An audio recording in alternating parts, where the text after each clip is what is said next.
Good evening, ladies and gentlemen. Tonight happened to be in Lakewood, New Jersey, back by the house of my Talmud, Shem Shablez Gal, his wonderful family. He opened up his house to me this past summer. We ran all the classes from this basement. Mima amakim karaticha Hashem. Shem Shablez Gal and his family and his Rabbanit to be zochet to bring up great banim ubnei banim, talmidei chachamim, in a house of Torah, and we should all be zochet to see great nachat from him and from his children in Klal Yisrael. Amen. I have great hakarat tov to those who give us a hand in spreading Torah in Klal Yisrael. So we'll start with a beracha gitarkeinu b'kodesh. Baruch ata Adonai Eloheinu Melech haolam she'akol nihya bidvaro.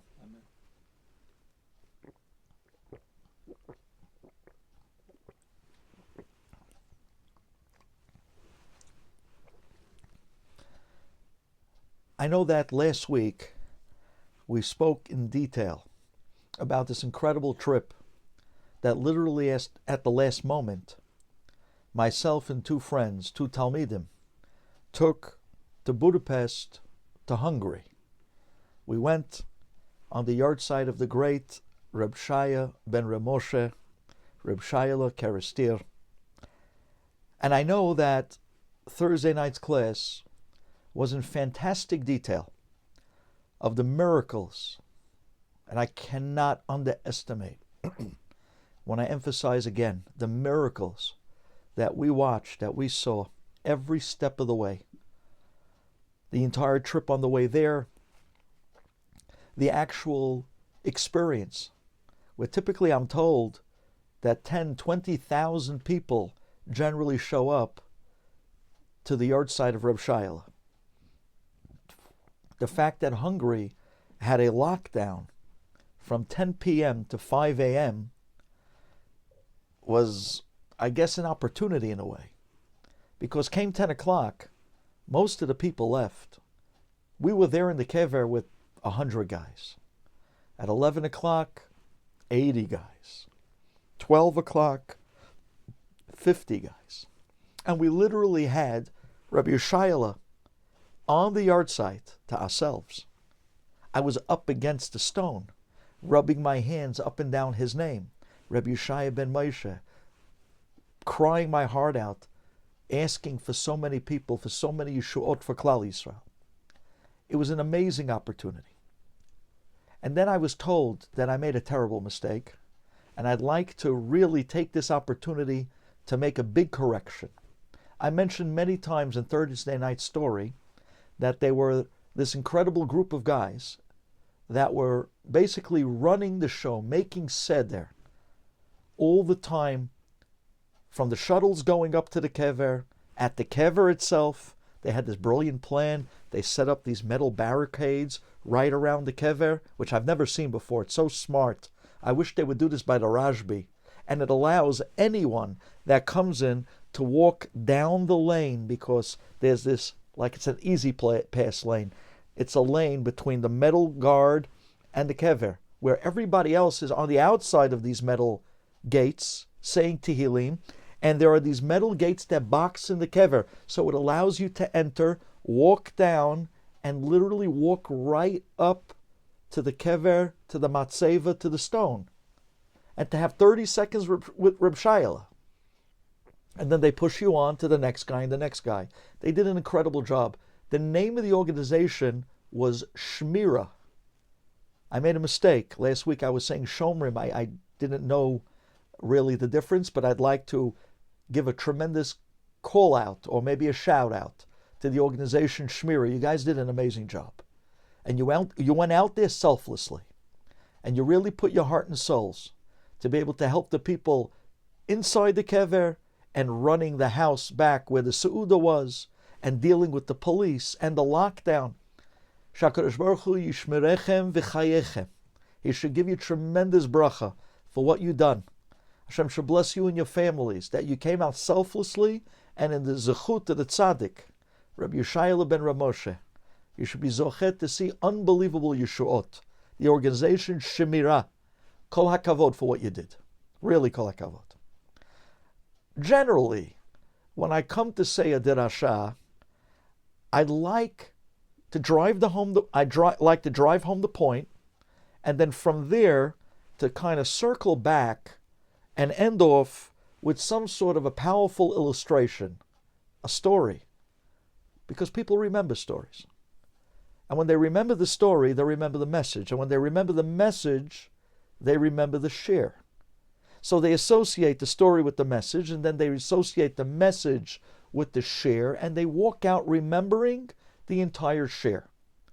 This is basically the format we've been carrying for many good years.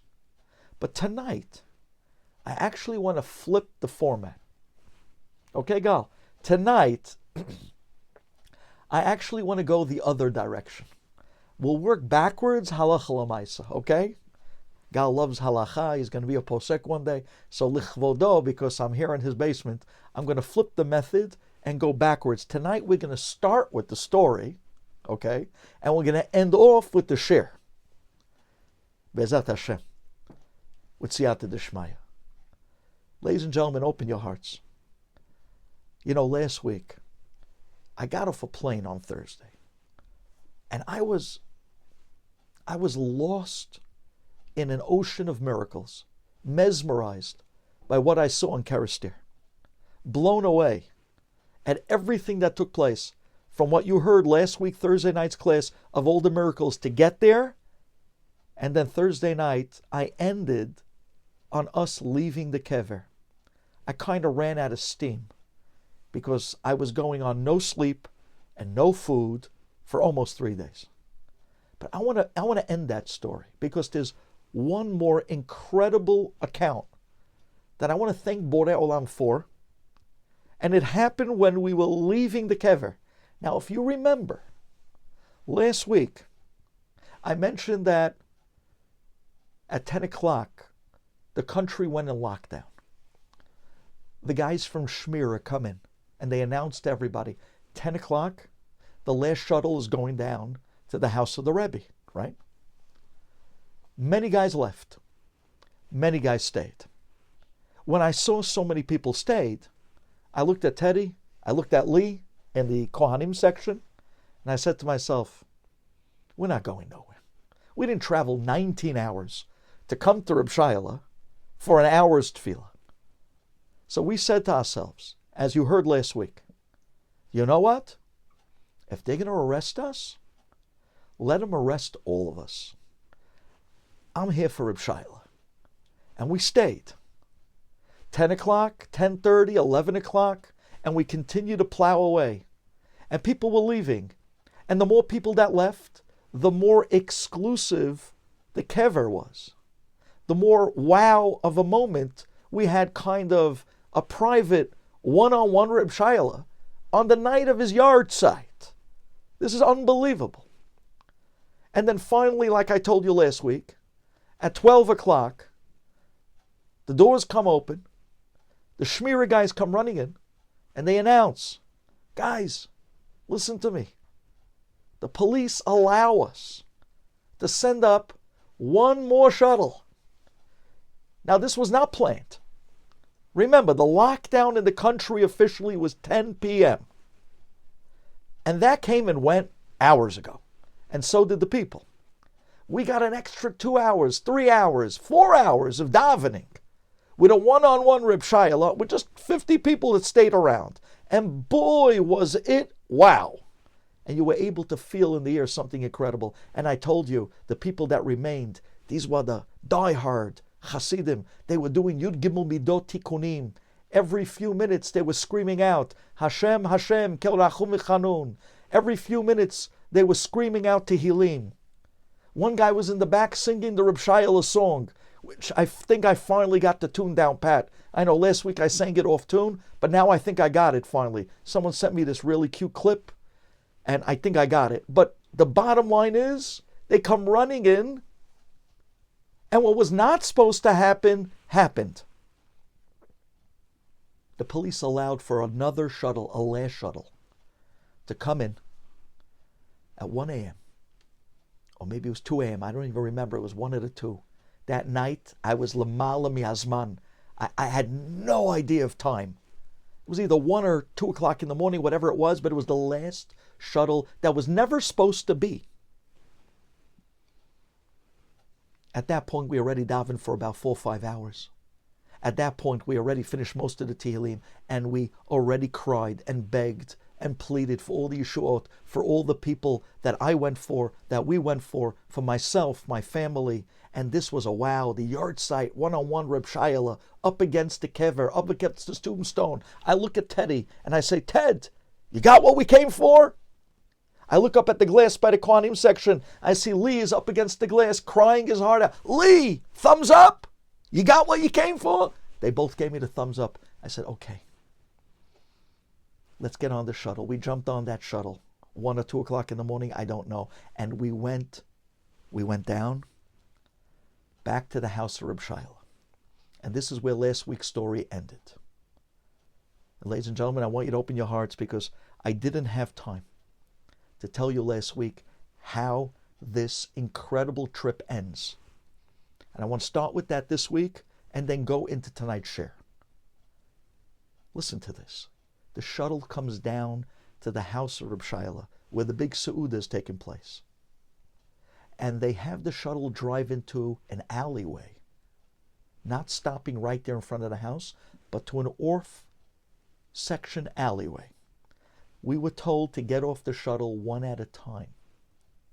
We were told to cross the street one at a time by the guys from Shmira. As we went across, they told us, don't stop, don't look at anybody. The cops are allowing us to have you guys cross one at a time, although no one's supposed to be outside at this time. It's a lockdown. They're giving out tickets. It's not a joke.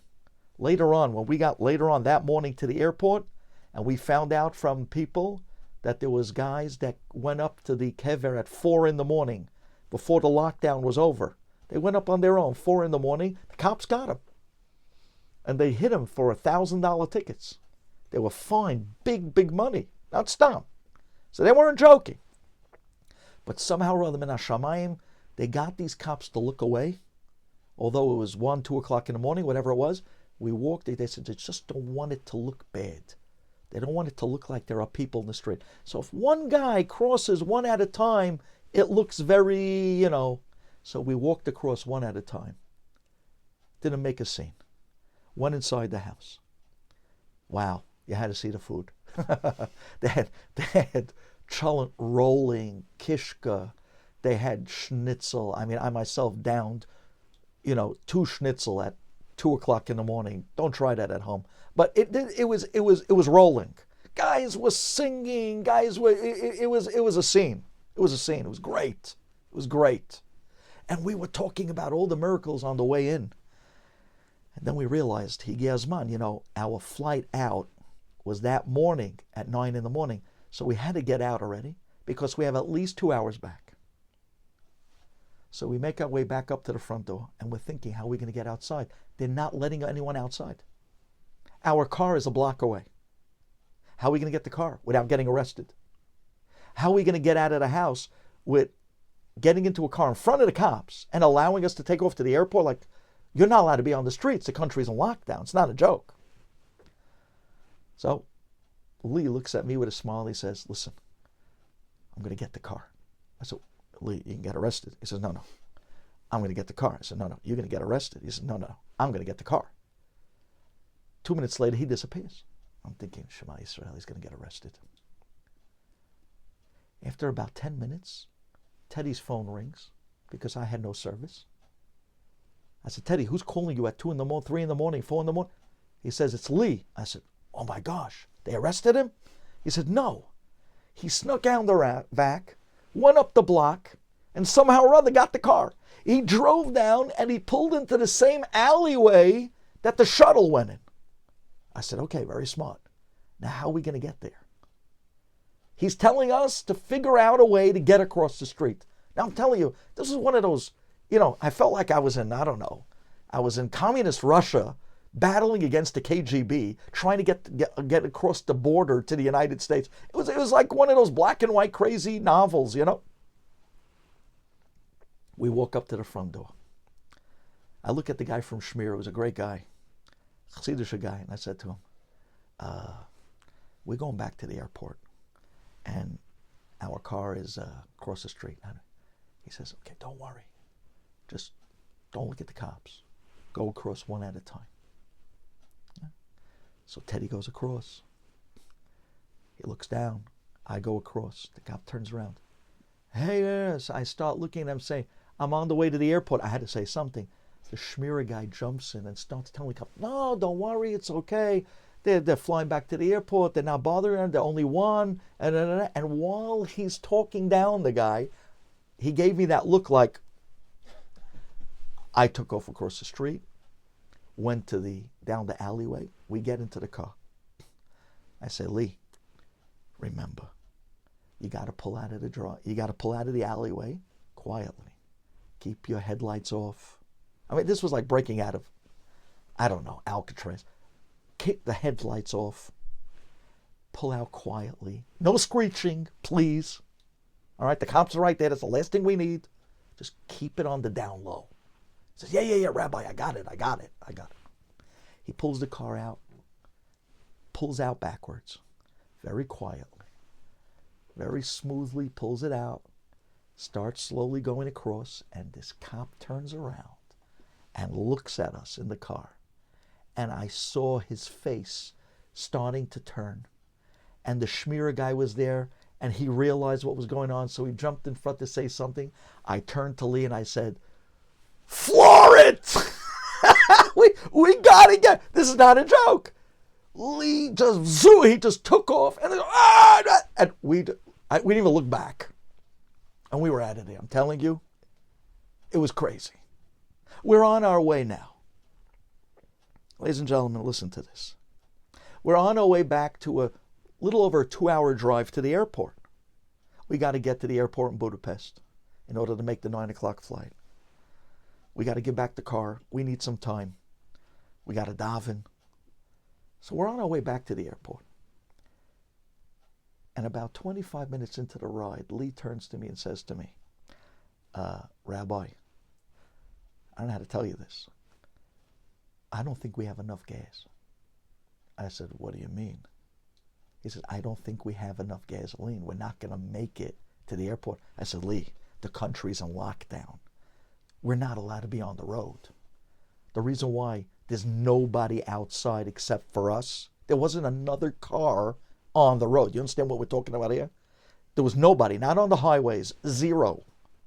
Matter of fact, when I was looking at my Waze, just to try to see, the direction, he was following Google Maps to the airport. I was looking at the Waze because I was looking for cops. Because if we get stopped on the street in the middle of lockdown, it's a $1,000 ticket. It could even be arrest. And I'm thinking to myself, if we see a cop, we'll take an alternate route, something. I mean, we were breaking out of Russia here. It was just crazy. But we're on our way back, and he turns to me and says, we need gas. We're not going to make it. We're going to break down. And then it's going to be even worse, because then they're going to come to you, and then you're going to be a sitting duck in the middle of lockdown. I said, Lee, listen to me. How many kilometers do we have? He says, well, on this car, it actually has a feature that tells you how many kilometers left you have per the gasoline in the car. How many kilometers? He says 209 kilometers. 209 kilometers? I look at my Waze, and I see we have about 130 miles to the airport. I said, Teddy, get on your fancy phone and do me a favor, Google, how many kilometers equal 130 miles? Let's figure out what's our shortfall. How much are we off by? So he types it into Google, and it comes back and he says, Rabbi, 130 miles is exactly 209 kilometers. I'm looking at Lee, and he's looking at me, and we're like, oy, oy, oy, Reb Shayla, Ben Ramosha. We were singing on the top of our lungs. Exactly. I mean, it was down to the kilometer. If we break down in the airport parking lot. Right in the spot where you get back to rent a car. Boom. We were laughing. We didn't know we were laughing hysterically. We didn't know what to do. We were mama singing our hearts out. And that lasted for about 10 minutes because it was overwhelming what that moment was. But then we realized, wait 1 second. He was speeding because we were trying to get out of there as quick as possible. We were like fugitives. You're not allowed to be on the street. They were arresting people. So we turned to each other and we realized that because he was speeding, he was using more gasoline than the original cheshbon. Came to a point that 20 minutes later, the cheshbon started getting off. And now we were short by about 5 kilometers. And that means we're going to break down literally a few kilometers right before the airport. And that's not in the cards because we're still getting there before 5 in the morning. And what are we going to do? Sleep in the car off the side of the road until the lockdown's over and then call the cops? Who knows if we'll make the flight? We're in trouble. Again. I looked at Lee and I said, Lee, you don't get it. When you're on the invite list of a tzaddik, and he invited you to come out to his hilula, to his yard site, you have to understand that that invite is a round-trip ticket. It's not just one way. And he said to me, well, what are we going to do? I said, listen, on Waze, it shows you all the gas stations. A minute off route, 2 minutes off route. It shows all the gas stations on the way in. So we'll find the gas station and we'll make it happen. Mitz Hashem. He says, but the country's in lockdown. That means the gas stations aren't allowed to be opened either. I said, you're right. But we're going to find the gas station in the Zechut Reb Shayla ben Ramosha. We're going to find the gas station. He says, but...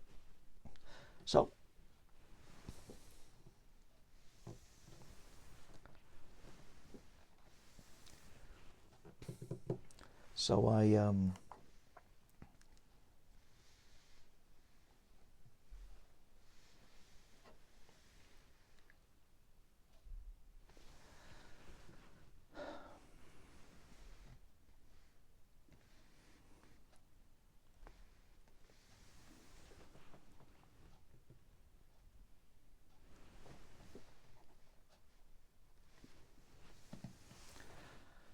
So I turned to Lee and I said, hang in there, Mitz Hashem, B'schus the Tzaddik, we'll find a gas station. We started looking at the Waze, and the Waze was showing us exactly every gas station that went on from that point all the way till the airport. And every gas station on Waze, it said in big letters, closed. Closed. And every gas station we drove by, closed. And every gas station that had said a minute off route, 5 minutes off route, 2 minutes off route, 0.2 miles off route, closed. The country was in lockdown. Of course it's closed.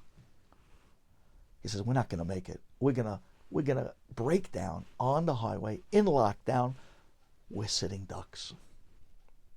I said, Lee, what did I tell you? Round trip guarantee.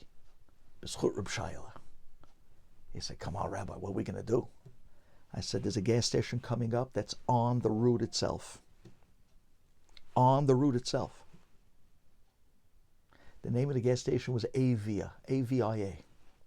It said closed. I said, but that's on the route. Pulling. He said, Rabbi, it's closed. I said, I know. When we get there, just give it a minute. Pulling. We drive up to Avia. We see it coming up. It's absolutely blacked out. They're closed. The sign was blacked out. No lights. Nobody inside. Not a soul. Not even the crickets. He says to me, it's closed. Nobody there. I said, I know. Pull in. He pulls into the gas station. He pulls up to this old pump. It looked like the pumps in Israel about 30 years ago. I don't know if you remember those old pumps. You know, one green handle, one yellow handle, one white handle. I don't know if it's old Israel pumps. And he says to me, the pump is not even on. It's completely blacked out. I said, I know. I said, Lee, get out of the car and put your credit card in the slot and let me start davening. We need gas. He says, what are you talking about? I said, Lee, don't you know Reb Chanina ben Dosa? Reb Chanina ben Dosa taught us that the one that told Shemin to be madlik is the same one that could tell chometz, vinegar, to burn as well. He says, yeah. So I said, aren't you getting it? He says, no. I said, okay, go out and put your credit card in the machine. He says, okay. Whatever you say, Rabbi. He goes out and says, Bani Shalel, Ani lo yachol. I can't help us in this situation. Ata kol yachol. You're the one that makes cars run on gasoline. You can make the car run on air. You're the one that makes the machines work. You can make this machine work as well. You can get us there even with not enough gasoline. B'schut Reb Shayla ben Reb Moshe, I'm relying on you. All of a sudden, before I can finish my statement, I hear Lee on the outside of the car, woohoo, woohoo! I said, Lee, what's going on? And I hear him singing, ay, ay, ay, Reb Shayla ben Reb Moshe. I said, Lee, what was it? Rabbi, I don't want to stop singing because I don't want the machine to go off. And he's singing on the top of his lungs, Reb Shayla ben Reb Moshe. I said, Lee, what's going on? He says, it's working. I said, what are you talking about? He comes back into the car and he says, I took my credit card. And I said, Reb Shayla ben Reb Moshe. He puts it into this Alta machine.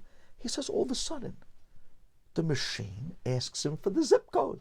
He puts in the zip code. He picks up the lever, and we hear, we hear the sound of a washing machine. It was one of these old machines, right? And the gas is pumping in, and he's singing on the top of his lungs from Shayla ben Reb Moshe. He says, Rabbi, I don't get this. I don't know what's going on, but I'll tell you this. I don't want it to stop. I don't want this to stop. I don't want to lose this experience. I'm living on a different level. I've never lived like this before.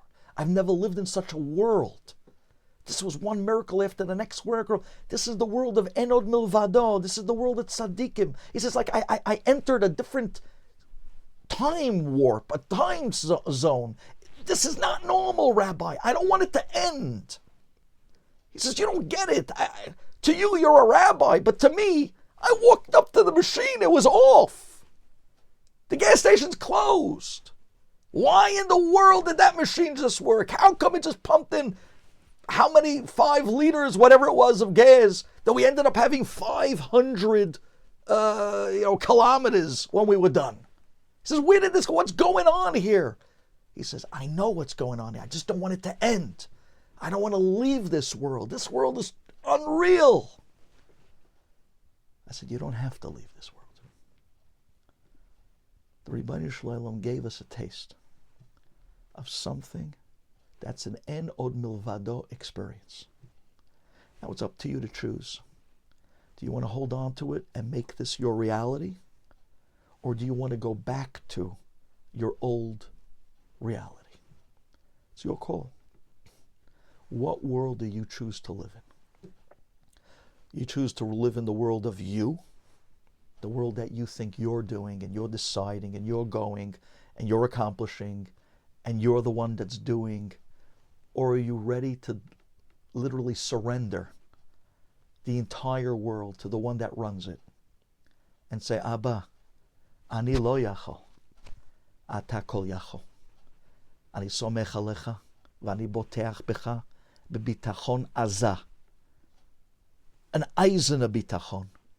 And I'm relying completely, and I'm following you, Nasa v'nishma, and Hashlech, I'm throwing everything on you, and I'm relying on you to take care of it for me, and I'm just following you. I'm following you. I said, the minute you surrender it to Borei Olam and throw it on him, when you're ready to follow, wow, is he ready to lead?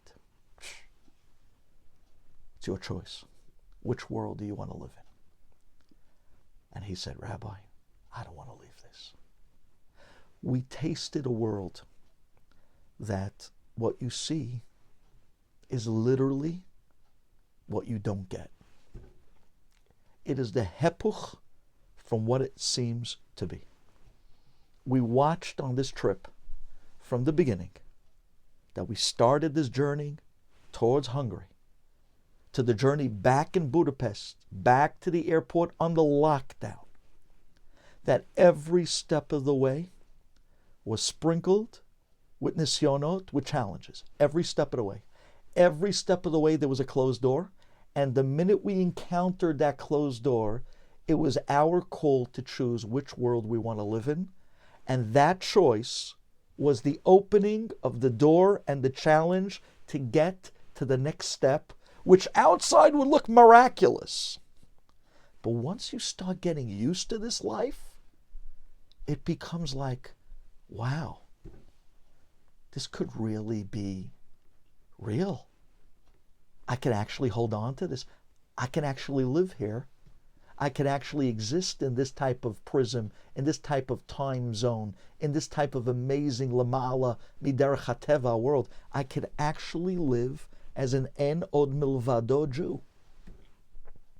A Jew that lives on bitachon. And that Jew has no doors that are closed in front of him. And that brings me to tonight's share. If I have a few minutes left just to tell you tonight's share. A share that demonstrates that what you see is really never what you get. And I'm looking at the clock as I'm beginning to talk to you now. And I'm thinking to myself, is this doable?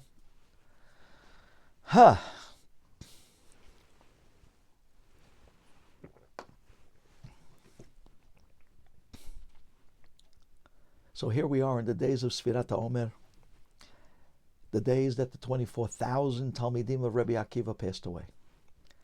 And we were told that they were lo nahagu kavod ze lazeh. They did not show respect between each other.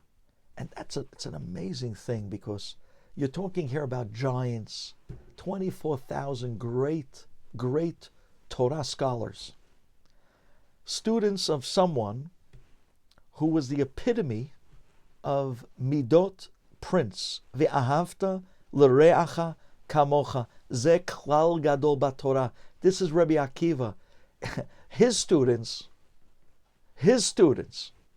would be the epitome of the Rebbe, and instead, lo nahagu kavod ze lazeh, which is in itself a pele. And the fact that they ended up dying from that is another pele. And you wouldn't expect that. And there must be a piece missing to this puzzle.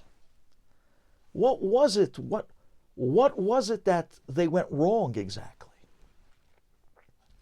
Ladies and gentlemen, open your hearts. I'm going to see if I can give this to you in the abridged version. But this is something powerful. What's amazing is that many, many years prior, everybody remembers the story of Lot. Lot leaves Sodom in a rush. It was about to be destroyed. The angels saved Lot. His wife looked back. His daughters ran with him. They thought that the entire world was destroyed. The entire world. And it turns out that they were under the understanding that the world was destroyed. They wanted to go l'shem shamayim and cohabitate the world. So they went and did something of a terrible incest. They ended up going with their father, and they conceived. One daughter had a son, Ammon, and the other one had Moab. But ladies and gentlemen, there's a much deeper concept to that. Lot is milashon, layit ale abaya, layit ale Reb Chizda is the Lashon HaGemara. Layit is milashon, a curse. Lot. There was something cursed that came out from Lot. These people, Ammon and Moav, later on were going to be thorns to the Jewish people. Later on, they were going to antagonize Klal Yisrael. But more than that, they had in them something. They had in them something that was very special for the Jewish people. And that was, later on, the soul of David HaMelech. You see, because from Moav is going to end up coming out Ruth HaMoaviyah. And Ruth is going to be the great-grandmother of David HaMelech. And the soul of David HaMelech was in the peoples of Moav. And therefore, many years later, we might be able to explain an idea that at first glance would never meet the eye. There was the head of the tribe of Shimon, someone by the name of Zimri. Zimri goes and takes Cosbi, the princess of the land of Moab, and he takes her to marry. And what's amazing is the Gemara tells us that Zimri was from the greats of Klal Yisrael. He was up there almost on the level of Moshe Aharon. What was he thinking when he took this Goya, the princess of Moab? But he thought what he was doing was right. Pinchas comes with a spear. The Gemara tells us that Zimri was with Cosbi 424 times, which is beyond understanding. Pinchas had to wait until Zimri tired down before he went and he killed him Kanaim Pogimbo, raising the two of them up on the staff and announcing that anyone that follows and takes from the Goyim, the daughters of Moab, is going to end up like this. Zimri, what were you thinking? What were you thinking, Zimri? A plague breaks out in Klal Yisrael. 24,000 of Klal Yisrael Bnei Shimon died on that day. Zimri was killed. And what's amazing is the Megalei Amukot, the Arizal, they tell us this amazing secret that those 24,000 that died in the plague of Zimri came back as the 24,000 Talmidim of Rabbi Akiva. And if that's not enough, Zimri himself came back years later as Rabbi Akiva as well. Amazing.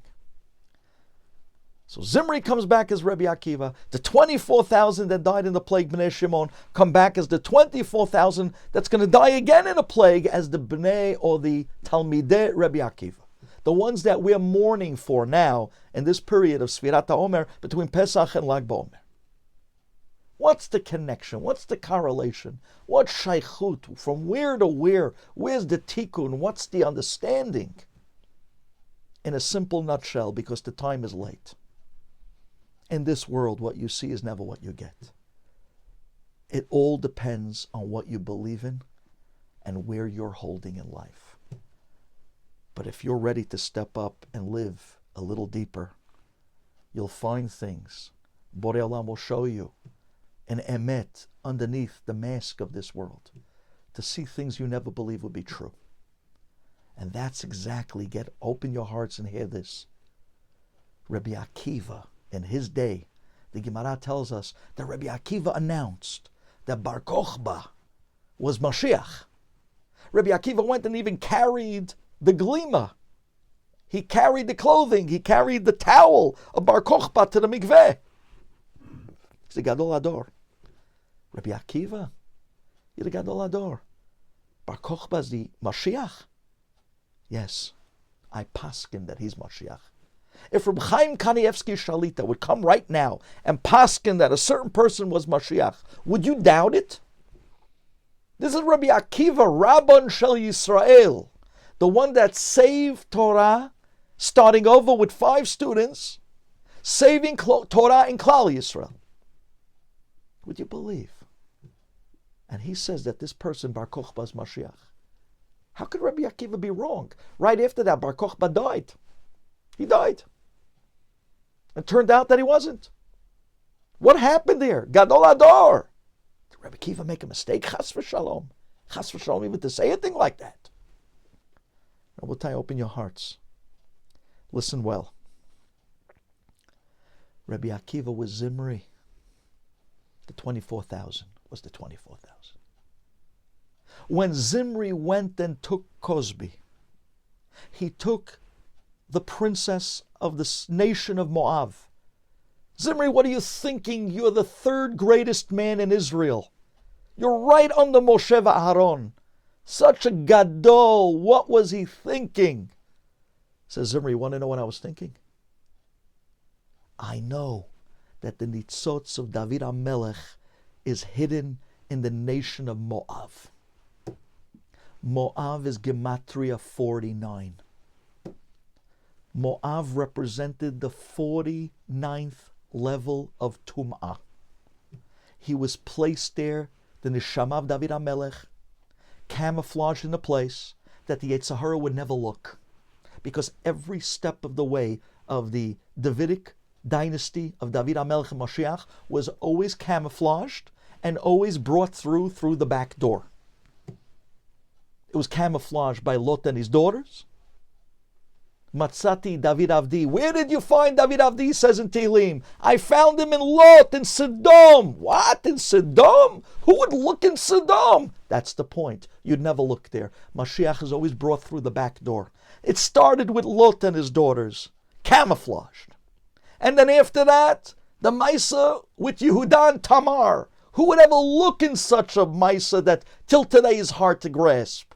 But that's the point. The Yetzer Hara never looked there to try to find where the Melech Mashiach is coming from. Back door, camouflaged.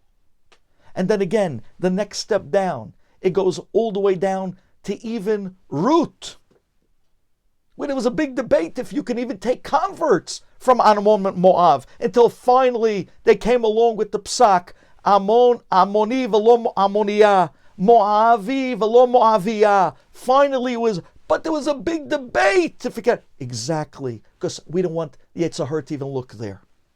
And even the story of David HaMelech was a story that wasn't so clear. They were choshed David HaMelech for all types of things. His lineage, they would say, is not clear or clean. That's the point.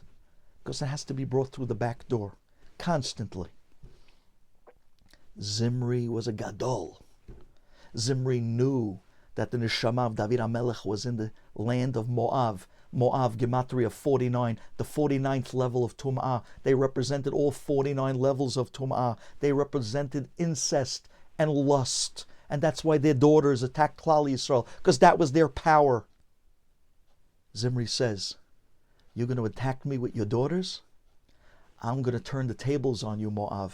I'm going to take one of your highest daughters, and through that, I'm going to take out and back the neshama of David HaMelech to Klal Yisrael. You have something stolen from us. I'm going to grab the neshama of David HaMelech, because our royalty must be hidden amongst your royalty. So he went to the princess, thinking that that's where the royalty of Israel was being hidden, amongst the Moab people. Moab knew that we were after the neshama of David HaMelech. Moab, because of that, attacked us, knowing that if they don't attack us first, we're going to attack them, because they're hiding something that needs for our existence. So here comes Zimri. Zimri says, I'm going to bring Mashiach.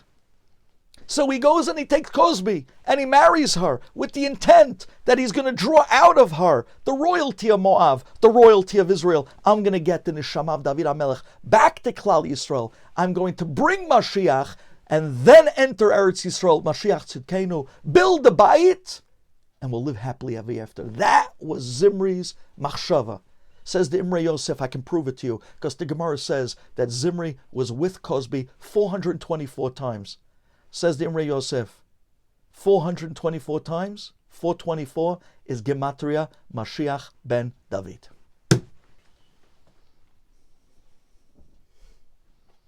That's what he was after. That was that he was with her. That's why he was with her. He was with her because of the 424, in order to draw out Mashiach ben David from Cosby. But he jumped the gun. And that's not something you do without Da'at Torah. and the time wasn't right, and the time wasn't ready. That's not the way Borei Olam wanted Mashiach to be brought to Klal Yisrael. Borei Olam had a plan with a root. Borei Olam had a plan with a whole different scheme that was going to happen years later with a Boaz. It says, Borei Olam, you jumped the gun, Zimri, and because of that, Chayab Mita.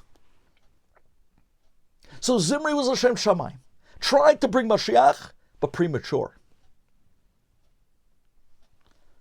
So now the 24,000 die, Zimri gets killed, and they come back now, round 2. He comes back, Zimri, as Rabbi Akiva. 24,000 comes back as the students, 24,000. And again, here we go, Zimri's quest. I'm going to be a real Shimonite. Shimon v'Levi Achim. They were the ones in Klal Yisrael that were the aggressive fighters. They were going to go out, the vigilante, not to wait for anyone, L'man Hashem, for Avodat HaKodesh. I'm going to bring Mashiach one way or another. That was the zest of Shimon. Here comes Zimri in the embodiment of Rabbi Akiva. And he says, this time, I'm going to bring Mashiach, but now is the good time. Now is the right time. Second Bet HaMikdash was destroyed. Klal Yisrael was already in Avelut in mourning. The first Bet HaMikdash was destroyed 70 years. The second Bet HaMikdash already was destroyed past that point. Let's get out of the Galut of Bayit Sheni and build the third Bet HaMikdash. I'm going to name you Mashiach. Comes Rabbi Akiva and pulls a Zimri. And he points to Bar Kochba. And he says, this Bar Kochba is Mashiach. But now the time is correct. Now let's bring it. I'm ready to fix what I messed up in round 1 as Zimri.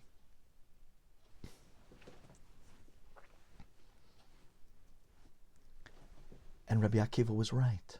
The Gadol Hador is not wrong. When Rabbi Akiva paskins that he's Mashiach, he wasn't wrong. He was Mashiach. He was the Mashiach of that generation. Every generation, there's a potential Mashiach. Bar Kochba was it. Rabbi Akiva points him out. He's going to be the Mashiach of this generation. And he was right. And guess what? He would have been the Mashiach of that generation, if not for the fact that the 24,000 Talmidim were lo nahagu kavod ze laze. It was a Tisha B'Av situation all over again. How could you rebuild Bayit Shlishi if you didn't fix the Avon that destroyed Bayit Sheni?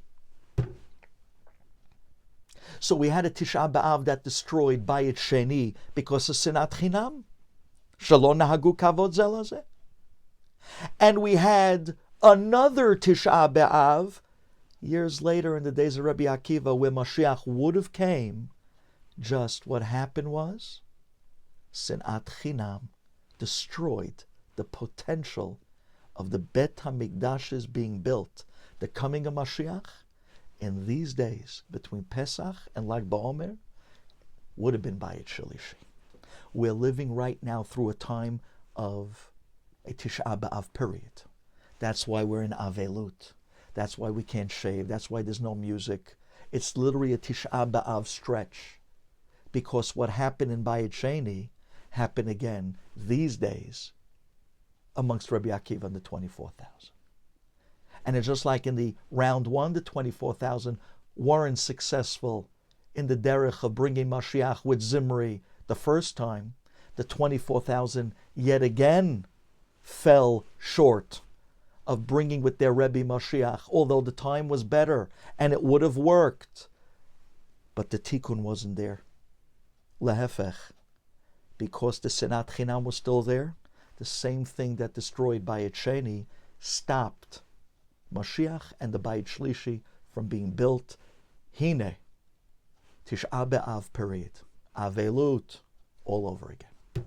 Instead of it being 3 weeks, it's 49 days. If we could fix in these 49 days Sinat Hinam, we can knock out the 49 of Moav. Do you know what happens when you knock out the 49 of Moav? You get to the 50. You know who was born on the 50th night? David HaMelech. That's the way you take David out from Moav, out from the Memtet, out from the 49 of Tumah. You have the 49 of the Kedusha. Every night we say Sfirat HaOmer. We knock out another layer of Moav, another layer of Moav, another layer of Moav, till finally we get to 49 and we knock out the 49 of Moav legamre. And here, Hine, now is the 50th night. David is yours. David is born. Mashiach is here. This is the Avodah now. Open your eyes and realize that what you see in this world is never what you get. And what's happening, Borei Olam's master plan, is so many layers deep that front and forward and behind the scenes, it doesn't add up until you surrender all control and close your eyes and say, En od milvado. I'm ready to fix the Sinat Chinam. I'm ready for the 50th night. Let's get rid of Moav and let's go straight to David. Thank you for listening.